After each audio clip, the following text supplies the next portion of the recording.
बिस्मिल्लाहिर्रहमानिर्रहीम। अल्लाहुम्मा सल्ली अला सय्यिदिना व मौलाना मुहम्मदिन व बारिक वसल्लम। अस्सलाम वालेकुम my dear students, hope you all are fine and doing well. Welcome to our new channel ocean of knowledge. जैसा कि हमने 9th क्लास की फिजिक्स की बुक स्टार्ट की हुई है, आज हम अपने सेकेंड लेक्चर में 1.2 topic base and derive quantities पढ़ेंगे। इससे पहले हम लेक्चर 1 में topic 1.1 physical and non physical quantities detail में पढ़ चुके हैं। अगर आपने वो वीडियो नहीं देखी तो पहले उसे वॉच कर लें, उसका लिंक डिस्क्रिप्शन और आई बटन में दिया गया है। मूव करते हैं अपने लेक्चर की तरफ। सो डियर स्टूडेंट, जैसा कि आप सब जानते हैं कि मेजरेबल क्वांटिटीज को हम फिजिकल क्वांटिटीज कहते हैं।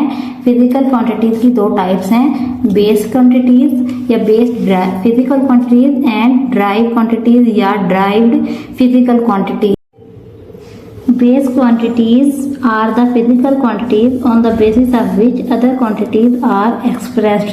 बेस मतलब बुनियादी, ऐसी मिकदारें जो खुद किसी क्वांटिटी से अखज़ ना की गई हों लेकिन उनकी बुनियाद पर दूसरी फिजिकल क्वांटिटीज को ड्राइव किया जा सके, उन्हें बेस क्वांटिटीज कहते हैं। टोटल बेस क्वांटिटीज 7 हैं, जिनके नाम length, mass, time, temperature, electric current, intensity of light, amount of a substance हैं। इन 7 के अलावा जितनी भी क्वांटिटीज हैं वो सब ड्राइव्ड हैं, जो इन क्वांटिटीज को मल्टीप्लाई या डिवाइड करके बनाई जाती हैं। इन 7 बेस क्वांटिटीज के नेम आपने लाजमी याद कर लेने हैं। एमसीक्यूज के पॉइंट ऑफ व्यू से बहुत इंपॉर्टेंट है, एक एमसीक्यूज लाजमी आता है यहाँ से।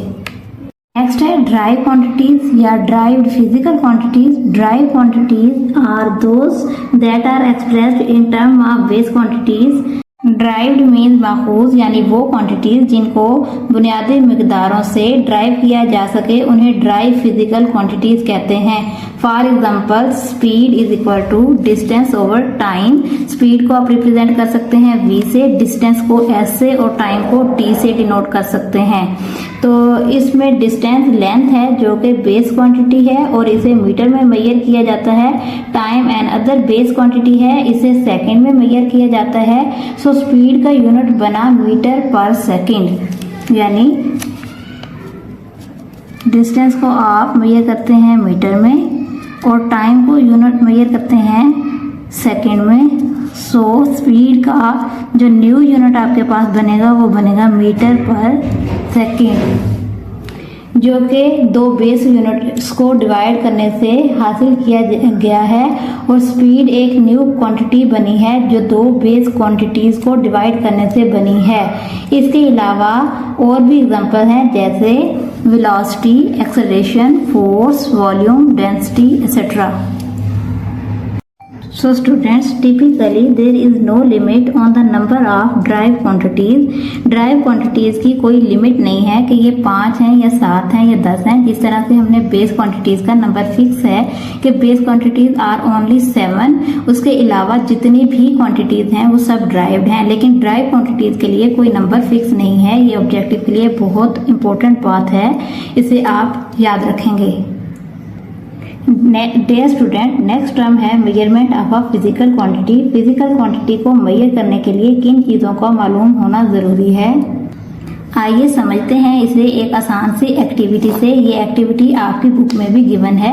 डियर स्टूडेंट, एक लम्हे के लिए आप इमेजिन कर लें कि आप पास्ट के उस दौर में हैं जब लेंथ को मेजर करने के लिए ना तो किसी इंस्ट्रूमेंट की डिस्कवरी हुई थी और ना ही लेंथ को मेजर करने के लिए कोई स्टैंडर्ड यूनिट बना था। सो ऐसी सिचुएशन में आपसे अगर क्लासरूम में पड़े टेबल की लेंथ को मेजर करने के लिए कहा जाए तो आप क्या करेंगे? आप में से एक स्टूडेंट के माइंड में एक आइडिया आता है और वो उठ के टेबल के पास चला जाता है, अपने हाथ की बाजिश या गिट्ठों से उस टेबल की लेंथ को मेजर करके बताता है कि मैम इस टेबल की लेंथ 5 बाजिश या 5 गिट्ठों जितनी है। इतने में एक और स्टूडेंट आता है जो काफ़ी हाइटेड और उसके हाथ का साइज भी पहले स्टूडेंट के हाथ के साइज से ज़्यादा है। सो स्टूडेंट जब ये स्टूडेंट उसी टेबल की लेंथ को मेजर करता है तो ये टेबल की लेंथ 4 बाजिश या 4 गिट्ठों जितनी बताता है।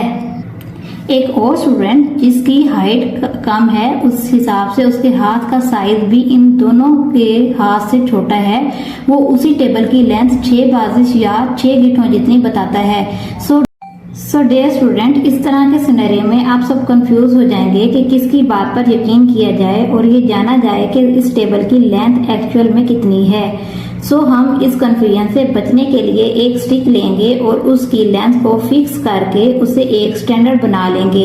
अब इस स्टिक जिसे हमने लेंथ मेजर करने के लिए एक स्टैंडर्ड बनाया है, उसे टेबल के साथ कंपेयर करेंगे और बताएंगे कि इस टेबल की लेंथ इस स्टिक की लेंथ के इक्वल है। वो स्टिक की लेंथ जिसे आपने स्टैंडर्ड बनाया उसे आप 1 मीटर का नाम देंगे। अब 1 मीटर लेंथ के जितने भी स्केल बनाए जाएंगे वो उसी स्टिक से कंपैरिजन करके बनाए जाएंगे। सो डियर स्टूडेंट, आप जब भी कोई टेबल की या किसी भी चीज की लेंथ को मेजर करेंगे तो वो स्केल से मेजर करेंगे और पूरी दुनिया में लेंथ को मेजर करने के लिए इसी पैमाने को स्टैंडर्ड माना जाएगा। सो डियर स्टूडेंट, आपने सीखा कि जब भी हम किसी फिजिकल क्वांटिटी को मेजर करते हैं तो उसके 2 स्टेप्स होते हैं। Step 1 choice of a standard और स्टेप 2 प्रोसीजर ऑफ कंपैरिजन। और इसके रिजल्ट में हमें जो मेजरमेंट मिलती है उसमें 2 चीजें बहुत इंपॉर्टेंट होती हैं। एक उसकी न्यूमेरिकल वैल्यू यानी मैग्नीट्यूड या अददी कीमत, और सेकंड उसका यूनिट। यूनिट को हम इस तरह से डिफाइन करेंगे, standard of measurement is known as unit. तो स्टूडेंट्स, आज की हमारी इस एक्टिविटी का जो फाइनल रिजल्ट है, जो फाइनल लेवल लुबाब है, वो ये है कि a measurement consist of 2 parts, a number and a unit. A measurement without unit is meaningless. आज के लेक्चर को यही तक करते हैं एंड उम्मीद करती हूँ आपको हमारी ये वीडियो पसंद आई होगी। अगर आपका कोई क्वेश्चन है तो आप कमेंट सेक्शन में पूछ सकते हैं। मजीद इस तरह की वीडियोस देखने के लिए हमारे चैनल को लाइक और सब्सक्राइब करें और बेल आइकन के बटन को प्रेस करें ताकि हर नई आने वाली वीडियो का नोटिफिकेशन आप तक पहुँच सके। मिलते हैं नेक्स्ट वीडियो में, तब तक के लिए अल्लाह हाफिज।